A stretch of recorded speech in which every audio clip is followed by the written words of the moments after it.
आज हम pharmaceutical jurisprudence के कुछ इंपॉर्टेंट टर्मिनोलॉजी डिस्कस करेंगे जो आपको पता होना चाहिए, है ना। जैसे ड्रग एडिक्शन क्या होता है? एडिक्शन का मतलब होता है व्यसन। व्यसन मतलब नशा। नशे की जो लत होती है बेटा, उसको हम कहते हैं एडिक्शन, ड्रग एडिक्शन, है ना।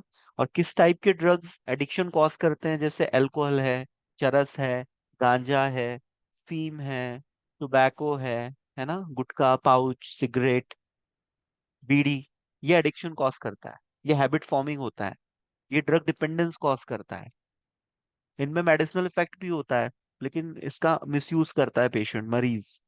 ठीक है, अपने जॉय के लिए, अपने प्लेजर के लिए, मजे के लिए इसको एक्सेस में कंज्यूम करता है, और नशा सोसाइटी को डैमेज करता है। एक टर्म आता है एडल्ट्रेशन। एडल्ट्रेशन मतलब होता है मिलावट, है ना।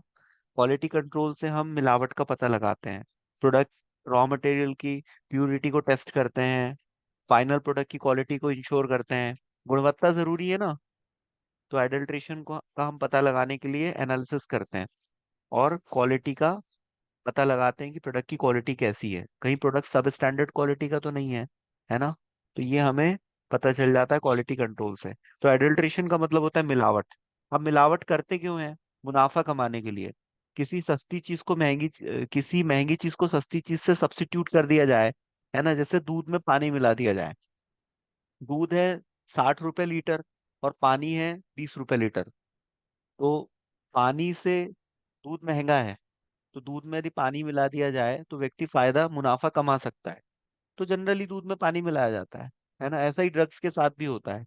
कच्चा माल जब लिया जाता है, रॉ मटेरियल लिया जाता है, तो उसमें एडल्ट्रेशन होता है। एडल्ट्रेशन इंटेंशनली भी हो सकता है, अनइंटेंशनली भी हो सकता है। इरादतन, इरादा रख के कोई व्यक्ति मिलावट कर सकता है, या कुछ मिलावट ऐसे ही धोखेधड़े से हो जाती है, गलती से, है ना। जैसे आपने भाई कोई रॉ मटेरियल कलेक्ट किया प्लांट सोर्स से, है ना, तो उसके साथ डंठल भी आ गई, पत्तियां भी आ गई, तो ये अनइंटेंशनल हुआ। लेकिन व्यक्ति ने जानबूझ के हेडपंप के पास गाड़ी रोक के दूध में यदि पानी मिला दिया, तो ये इरादतन उसने किया है ना। और एडवाइजरी कमिटीज क्या होती है? जो एडवाइस देने का काम करती है ना। एडवाइजरीज कमेटी गवर्नमेंट को हेल्प करती है डिसीजन मेकिंग में। ठीक है। और इस कमेटी में कौन होता है?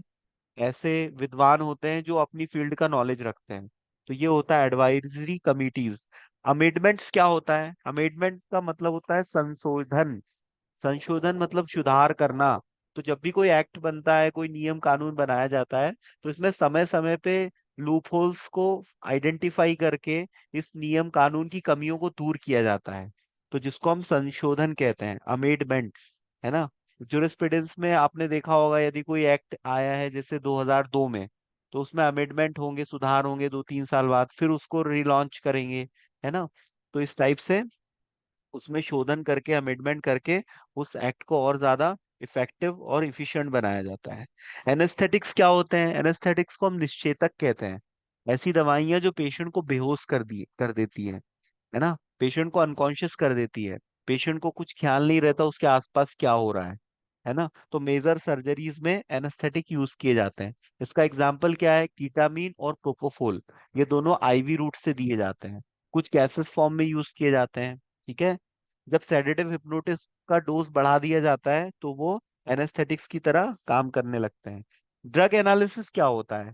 ड्रग एनालिसिस का मतलब होता है कंपनी ने जिन दवाइयों को बनाया है, जो मार्केट में बिक रही हैं, उन उन दवाइयों के लेवल पे कंपनी ने जो कंपोजिशन को मेंशन किया है, जो इंग्रेडिएंट्स को मेंशन किया है कि हमने भाई रेबिप्राजोल 20 mg डाला है, डोमपेरिडोन हमने 10 mg डाला है, तो उतना कंपनी ने डाला है या नहीं।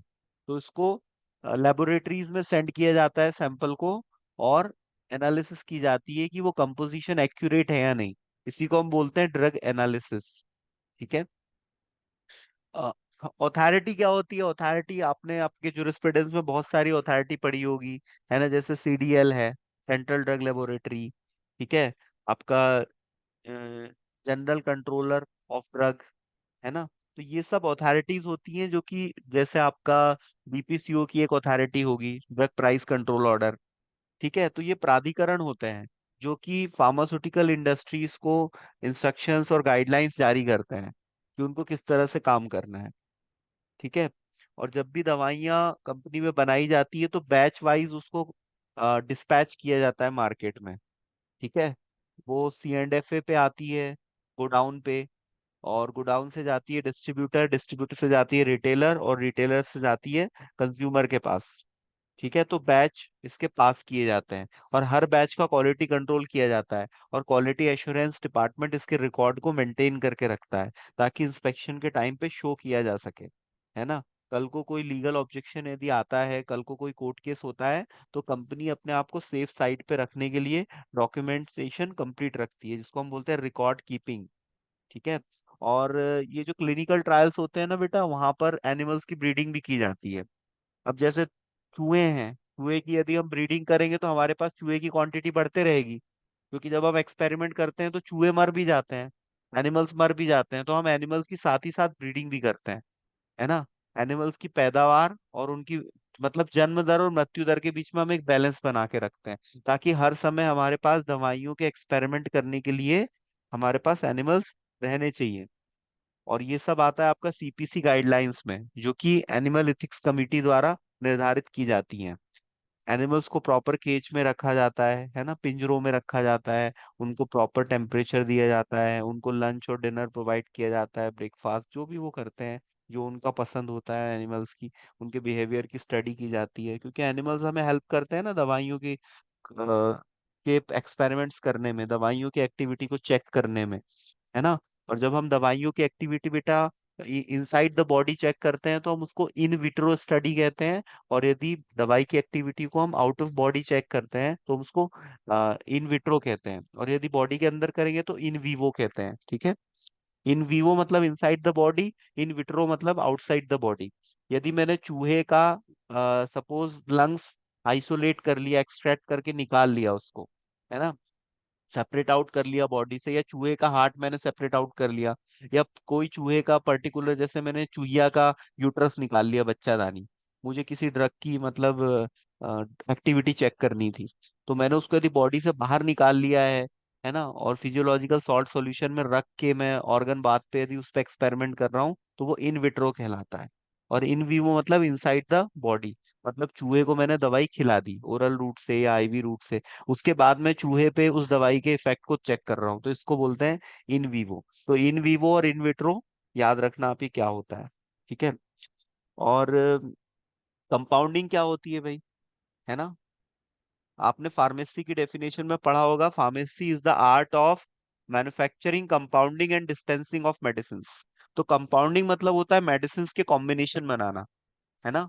आप किसी भी दवाई को उठा के देखोगे तो उसमें बहुत सारे इंग्रेडिएंट्स होते हैं, और कभी कभी तो उसमें API भी एक से ज्यादा हो सकते हैं। API का फुल फॉर्म होता है एक्टिव फार्मास्यूटिकल इंग्रेडिएंट। तो एक्टिव फार्मास्यूटिकल इंग्रेडिएंट एक से ज्यादा हो सकता है। ठीक है।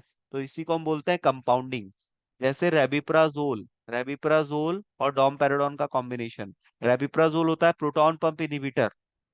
तो 100 में से 5 पेशेंट ऐसे होते हैं जो रेबिप्राजोल ओरल एडमिनिस्ट्रेशन पर वोमिटिंग या नोजिया लाइक फीलिंग को फील करते हैं। तो उसको इस साइड इफेक्ट को कम करने के लिए उसके साथ हमने डोमपेराडोन का कॉम्बिनेशन दे दिया। डोमपेराडोन भी API है और रेबिप्राजोल भी API है। API का फुल फॉर्म क्या होता है, एक्टिव फार्मास्यूटिकल इंग्रेडिएंट, जो मेडिसिनल इफेक्ट के लिए रिस्पॉन्सिबल होता है, किसी बीमारी को ठीक करता है। तो हमने इसको कंपाउंडिंग किया नहीं, इसका मिश्रण कर दिया, है ना, और इसका जो कॉम्बिनेशन है ये हमारे ट्रीटमेंट में हमें सपोर्ट करेगा, हमें बेनिफिट्स पास ऑन करेगा। तो इस तरह से हम कंपाउंडिंग करते हैं, इसी को हम बोलते हैं कंपाउंडिंग, मतलब दो दवाइयों के मिश्रण को तैयार करना। ठीक है। कॉस्मेटिक्स आपको पता है क्या होता है, कॉस्मेटिक की डेफिनेशन पूछी जाती है ना। कॉस्मेटिक्स मतलब ऐसे प्रोडक्ट्स जो हमारे हमें ब्यूटीफाई करे, हमारे ब्यूटी को इन्हेंस करे, हमारे एलिगेंस को इम्प्रूव करे, हमारे बॉडी से आने वाली बैड स्मेल को रोके। है ना, जैसे डिओड्रेंट्स आते हैं, एंटी परस्पिरेंट एजेंट्स आते हैं। ठीक है। काजल है, मस्कारा है, पाउडर है, हेयर ऑयल है, शैम्पू, क्रीम्स, ये सब किस में आएगा, कॉस्मेटिक्स में आता है। ठीक है। और ड्रग्स क्या होते हैं आपको पता ही है, जो बीमारियों की जांच करे, जो बीमारियों के लक्षणों को दबाए, जो बीमारी को जड़ से खत्म करे, जो बीमारियों से हमें बचाए, ऐसे सब्सटेंसेस को हम ड्रग कहते हैं। ठीक है। इसको हम फार्मास्यूटिकल्स भी कहते हैं। और ऐसी दवाइयाँ जो हमारे हेल्थ को इम्प्रूव करे, हम उनको हेल्थ सप्लीमेंट्स कहते हैं, जिसमें प्रोटीन पाउडर्स आते हैं, वे प्रोटीन है ना, ओमेगा 3 फैटी एसिड से यदि कोई ले रहा है ना, वेट लॉस के लिए जो प्रोडक्ट्स आते हैं, ठीक है। और इस टाइप के जो, जैसे लाइकोपेन है ना, ग्रीन टी, इस टाइप के जो प्रोडक्ट्स होते हैं, हर्बल प्रोडक्ट्स, वो हेल्थ सप्लीमेंट्स में आते हैं, जो कि हम विदाउट डॉक्टर की कंसल्टेंसी के भी हमारी हेल्थ को मेंटेन करने के लिए कंज्यूम कर सकते हैं, है ना। एनिमल प्रोटेक्शन एक्ट आपको पता है बेटा क्या होता है?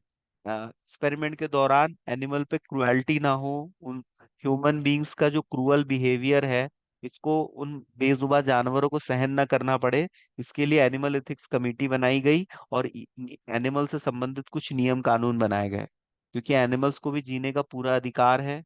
वो भी एक जीव है, हम भी एक जीव है, लेकिन हम हमारे फायदे के लिए एनिमल्स का मिसयूज नहीं कर सकते, एनिमल को हम नुकसान नहीं पहुंचा सकते। जैसे एनिमल यदि तड़प रहा है, तो हम उसको यूथेनेसिया दे के मारेंगे, तड़पा तड़पा के नहीं मारेंगे। यूथेनेसिया देंगे तो वो सुकून की मौत मरेगा। ठीक है, अब हमने एंटी कैंसर ड्रग की टेस्टिंग करने के लिए एनिमल्स में कैंसर पैदा कर दिया। अब हमारी ड्रग हमने देखा तो कैंसर ठीक ही नहीं कर पा रही, तो अब वो चूहा बेचारा ठीक नहीं हो रहा, तो वो कैंसर से तड़प तड़प के मरेगा। तो भारत सरकार कहती है कि उसको यूथेनेसिया दे के मार दिया जाए, ताकि वो तड़पे नहीं। और पता चला तुमने उस चूहे को छोड़ दिया जंगल में, है ना, और कोई ऐसी इन्फेक्शियस डिजीज है जो तुमने उस चूहे में लाई थी, तो अब वो चूहे के दूसरे चूहे उसके कांटेक्ट में आएंगे तो उनमें भी फैल जाएगी, है ना। तो ऐसे चूहे को यूथेनेसिया दे के मार दिया जाए। ठीक है, तो ये आपका सब एनुअल क्रुएल्टी प्रोटेक्शन एक्ट में ये सब स्टडी की जाती है, जो आपके जूरिस्प्रूडेंस में आपको पढ़ना है। डिस्पेंसिंग क्या होती है आपको पता ही है, डिस्पेंसिंग मतलब दवाइयों को पेशेंट को डिस्ट्रीब्यूट करना, इसको डिस्पेंसिंग बोलते हैं। मेडिकल स्टोर पे काउंटर पे जब फार्मासिस्ट बैठता है, तो जो भी पेशेंट पर्चा लेके आता है, पर्चा पढ़ के फार्मासिस्ट उसको दवाइयां देता है, इसी को हम ड्रग डिस्पेंसिंग कहते हैं। और ये फार्मासिस्ट का मेन रोल होता है सोसाइटी में, ड्रग डिस्पेंसिंग, पर्चा पढ़ के प्रिस्क्रिप्शन को रीड करके दवाइयां पेशेंट को देना, और उसको काउंसलिंग देना, उसको समझाना कि दवाई कैसे, कब और कितनी खानी है, कितने दिन तक खानी है। ठीक है, तो दवाइयों से एसोसिएटेड जो भी इश्यूज हैं वो कौन रिजॉल्व करेगा? फार्मासिस्ट। ठीक है। और एक्साइज ड्यूटी क्या होती है? एक्साइज ड्यूटी लिक्कर पे लगाई जाती है। लिक्कर लाइसेंस होता है ना, जिसके बिहाफ पे दारू के ठेके खोले जाते हैं, अद्दी पौए, अंग्रेजी दवा, अंग्रेजी शराब, देशी शराब। ठीक है, तो ये एक्साइज ड्यूटी इन पे लगाई जाती है। ठीक है, उसको बोलते हैं एक्साइज, है ना।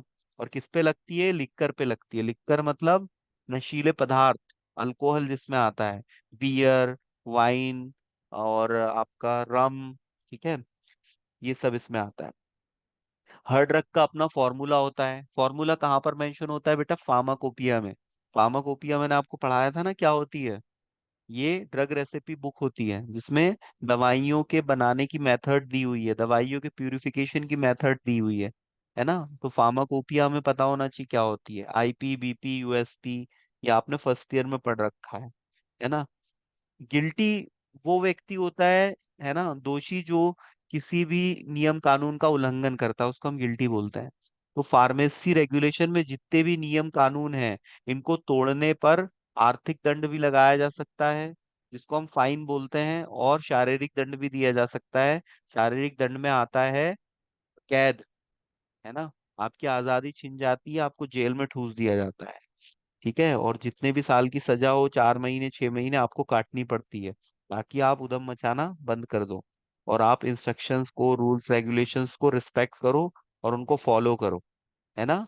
जैसे मैंने आपको बताया था, गर्भपात, अवैध रूप से गर्भपात यदि कोई डॉक्टर करता है या कोई करवाता है, तो करने वाले को और करवाने वाले को, दोनों को सजा होगी। वैसे दहेज देने वाले को और दहेज लेने वालों को, दोनों को सजा होती है। ठीक है, दहेज अधिनियम के तहत। इम्प्योर ड्रग क्या होता है? जिसमें एडल्ट्रेशन होता है, उसको हम इम्प्योर ड्रग कहते हैं।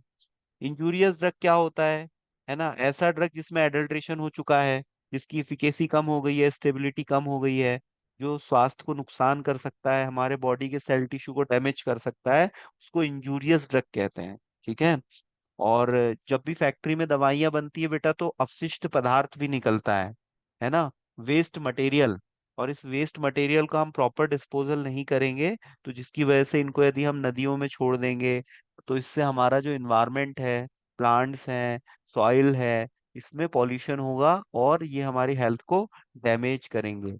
ठीक है। तो फैक्ट्री से निकलने वाला जो हैजार्डस सब्सटेंसेस होता है, इसका प्रॉपर डिस्पोजल बहुत ज्यादा जरूरी है। इसको केमिकल रिएक्शन के थ्रू निष्क्रिय करना जरूरी है। यदि ये एक्टिव फॉर्म में होगा तो पानी में जो जीव रहते हैं जैसे मछलियां, वो इसको खाएंगी तो वो मर जाएंगी।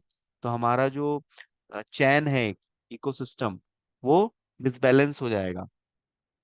ठीक है। लाइसेंस के बारे में तो आपको पता ही है बेटा। आपको दवाई की दुकान खोलने के लिए चाहिए लाइसेंस। और लाइसेंस आपको कौन देता है?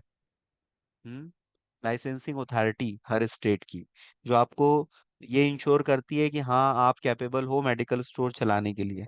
तो डिप्लोमा इन फार्मेसी कर लो, एग्जिट एग्जाम पास कर लो, ड्रग लाइसेंस के लिए अप्लाई कर दो, 1 से 1.5 महीने में बन के आ जाता है। परीक्षा में बहुत इंपॉर्टेंट क्वेश्चन है, ये पूछते हैं कि फार्मासिस्ट का रजिस्ट्रेशन कैसे होता है, कौन से डॉक्यूमेंट चाहिए।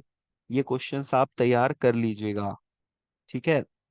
लेबोरेटरीज आपको पता ही है क्या होती है, लैब्स जहाँ पर टेस्टिंग होती है। कुछ पैथोलॉजी लैब्स होती है, कुछ एनालिटिकल लैब्स होती है।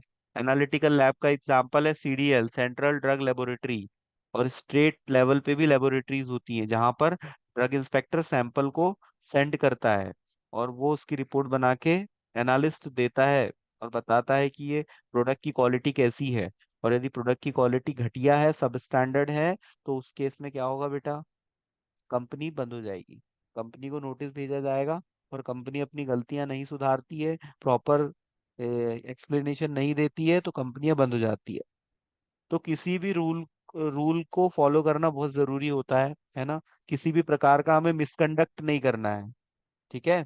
मिसकंडक्ट नहीं करना है, रूल्स एंड रेगुलेशंस को हमें फॉलो करना है। पहले तो हमें पता होना चाहिए कि रूल्स एंड रेगुलेशन है क्या।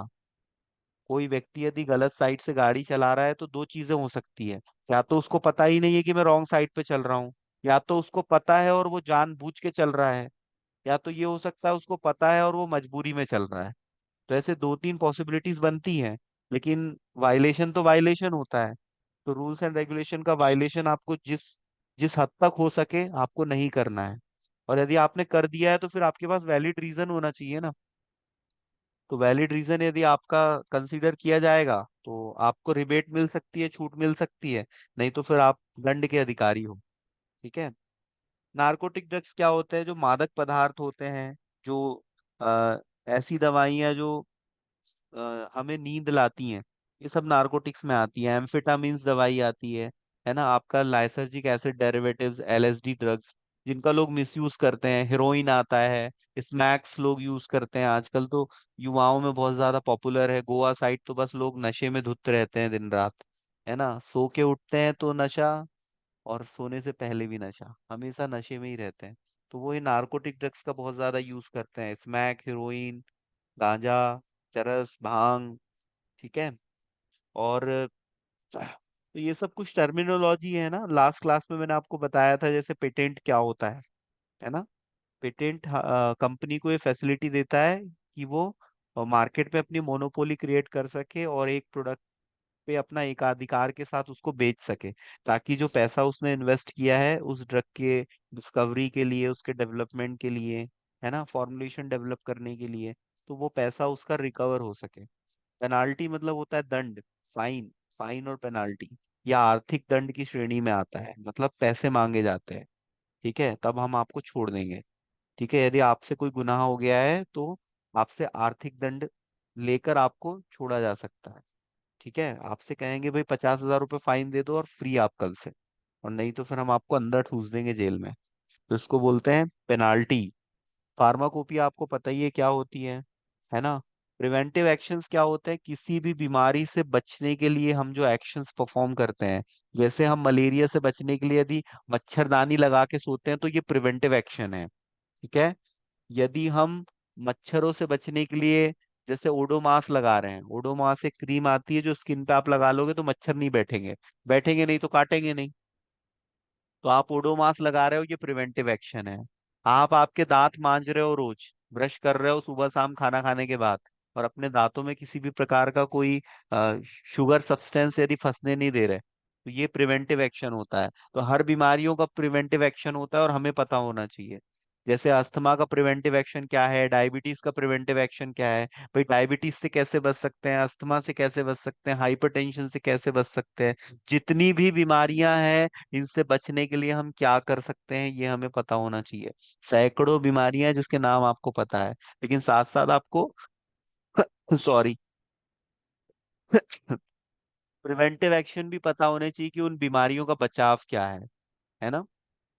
जैसे आपने आपके घरों में यदि नेट लगा के रखा है, जाली लगा के रखी है, जिससे आपके घर में कभी कोई इंसेक्ट नहीं आता, मधुमक्खी नहीं आती, मच्छर नहीं आते, मक्खियां नहीं आती, है ना। मच्छर काटने से बीमारी तो नहीं होती, मच्छर तो काटता ही नहीं है, लेकिन मतलब ये वाले में दूसरे वाले टाइप के मच्छर की बात कर रहा हूँ, है ना। जो मक्खी रहती है ना, हाँ मक्खी, मक्खी बोलते हैं उसको। तो जो मक्खी रहती है वो क्या करती है बेटा, वो कभी मतलब किसी सड़े गली चीजों पे बैठती है बाहर और घर पे आके आपके खाने पे बैठ जाती है। तो वो क्या है, वहां से गंदगी ट्रांसफर करने का काम करती है ना। तो वो मक्खी केवल ट्रांसफर करती है बस, है ना, काटती वाटती तो है नहीं वो। और मच्छर काटता है, और मच्छर काट के मलेरिया फैलाएगा, डेंगू फैलाएगा, है ना। तो ये सब प्रिवेंटिव एक्शन में आता है, मतलब बचाव के लिए उठाए जाने वाले कदम, इसको हम प्रिवेंटिव एक्शन बोलते हैं। प्रिस्क्रिप्शन क्या होता है, डॉक्टर के द्वारा लिखी हुई पर्ची। डॉक्टर जिस पर्ची पे दवाई लिख के देता है उसको हम प्रिस्क्रिप्शन कहते हैं। It's a return order. ये किसके द्वारा लिखा जाता है, रजिस्टर्ड मेडिकल प्रैक्टिशनर, आरएमपी। और आरएमपी कौन होता है, जिसका 1956 एमसीआई अधिनियम के तहत रजिस्ट्रेशन जिसके पास हो, उसी को हम आरएमपी कहते हैं, रजिस्टर्ड मेडिकल प्रैक्टिशनर।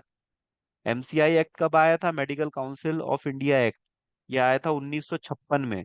जो लोग एमबीबीएस करते हैं वो यहाँ पर अपना रजिस्ट्रेशन करवाते हैं।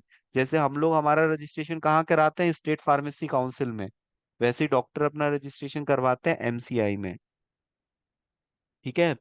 साइकोट्रॉपिक सब्सटेंस क्या होते हैं, मानसिक रोगों के इलाज में जो दवाइयां यूज होती हैं हम उनको साइकोट्रॉपिक सब्सटेंसेस कहते हैं। ये भी नार्कोटिक की कैटेगरी में आते हैं। यदि किसी को मूड स्विंग का प्रॉब्लम है, किसी को, यदि कोई लूनेटिक पेशेंट है, मतलब ब्रेक माइंड, पागल पेशेंट, है ना, तो उनके इलाज में ड्रग यूज होती है, जैसे हेलोपेरिडोल और रेस्पेरिडोल इसके एग्जाम्पल हैं। ठीक है। और एक चीज आप हमेशा याद रखना कि फार्मासिस्ट है ना, ये अलग अलग टाइप के होते हैं, है ना। एक होता है academic pharmacist, academic pharmacist teaching का काम करता है, ट्रेनिंग देने का काम करता है। एक होता है डिस्पेंसिंग फार्मासिस्ट, वो केवल ड्रग डिस्पेंस करने का काम होता है, करता है। एक होता है एनालिस्ट फार्मासिस्ट, वो एनालिसिस का काम करता है, वो लैब में काम करेगा। एक होता है आपका रिसर्चर फार्मासिस्ट, वो रिसर्च करने का काम करेगा, है तो फार्मासिस्ट लेकिन वो दवाइयों की खोज करेगा, है ना। तो फार्मासिस्ट अलग अलग टाइप के होते हैं। एक होता है आईटी फार्मासिस्ट, इंफॉर्मेशन टेक्नोलॉजी, ये फार्मासिस्ट सॉफ्टवेयर डेवलप करने का काम करते हैं, जैसे क्लिनिकल सैस सॉफ्टवेयर है। फार्मासिस्ट आईटी सेक्टर में भी काम करते हैं, फार्मासिस्ट दवाई की कंपनियों में काम करेंगे। एक होता है सेल्समैन फार्मासिस्ट, ये दवाई बेचने का काम करता है, डॉक्टर और मेडिकल स्टोर पे कांटेक्ट करता है और अपनी कंपनियों के प्रोडक्ट्स को प्रमोट करता है, ये होता है सेल्समैन फार्मासिस्ट। तो फार्मासिस्ट विभिन्न प्रकार के होते हैं, है ना, और उनके जो job of nature, nature of job है वो अलग अलग होते हैं। ठीक है, तो हमको फार्मासिस्ट के प्रकार के बारे में पता होना चाहिए। रिटेल शॉप के बारे में तो आपको पता ही है, डिस्ट्रीब्यूटर के बारे में आपको पता है। ठीक है। और चैनल ऑफ डिस्ट्रीब्यूशन आपको पता है, ड्रग की डेफिनेशन आज हम मैंने आपको बताई। ठीक है। ड्रग स्टोरेज क्या होता है, ड्रग का भंडारण करना, ड्रग को प्रॉपर स्टोरेज में रखा जाता है, जैसे वैक्सीन्स हैं, एंटीबायोटिक्स हैं, पेरेंटल्स हैं, इनको फ्रीज में रखा जाता है क्योंकि इनको कूलिंग टेम्परेचर की जरूरत पड़ती है। ठीक है। और ड्रग्स के शेड्यूल तो हमने कल ही डिस्कस किए थे, है ना। शेड्यूल्स याद कर लिए बेटा आपने। हम्म। सर्जिकल प्रोडक्ट्स क्या होते हैं, ऐसे प्रोडक्ट्स जो कि सर्जरी में यूज किए जाते हैं, ऑपरेशन थिएटर में, चीरा फाड़ी के लिए, उनको हम सर्जिकल प्रोडक्ट्स कहते हैं। सर्जिकल ड्रेसिंग क्या होती है, चीरा फाड़ी के बाद में जो मरहम लगा के जो पट्टियां की जाती है, बैंडेज लगाई जाती है, कॉटन रखा जाता है। जैसे मरहम लगाया फोड़े पे और उस पे आपने कॉटन रख दिया तो उस पे मक्खियां नहीं बैठेगी, तो वहां पर इन्फेक्शन को फर्दर बढ़ाया नहीं जाएगा मक्खियों के द्वारा, तो इसलिए वहां पर कॉटन रख दिया जाता है। पट्टी बांध दी जाती है, प्लास्टर चढ़ता है लोगों को।